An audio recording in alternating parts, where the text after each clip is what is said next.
সকল স্থাপনার নাম অনতিবিলম্বে পরিবর্তন করতে হবে। ইতিমধ্যে আমরা শিক্ষার্থীদের মতামত রয়েছে। ফেসিবাদের আইকনদের নামে ক্যাম্পাসে 5টি স্থাপনা আছে, প্রত্যেক স্থাপনার নাম পরিবর্তন করতে হবে। ইতিমধ্যে শিক্ষার্থীরা মতামত রয়েছে।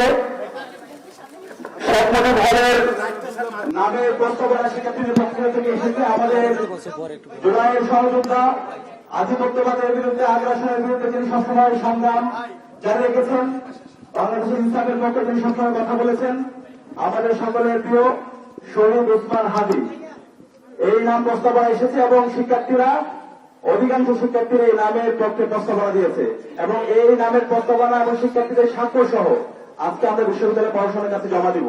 এরপর হচ্ছে ফজিলুদ্দিন মুজিব হল। সেই মুজিব হলের নাম প্রস্তাবনা শিক্ষার্থীদের পক্ষ থেকে এসেছে।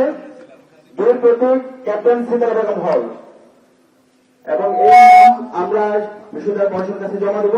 এর গায়ে আরো 3টে স্থাপনা আছে ফেসিবাদের আইকনদের নামে, শেখ রাসেল টাওয়ার, বঙ্গবন্ধু টাওয়ার, সুলতান কামাল হোস্টেল। এই 3টি স্থাপনার নাম পরিবর্তনের জন্য আজকে আমরা আমাদের স্মারকলিপি বিশ্ববিদ্যালয় প্রশাসনের কাছে জমা দিব।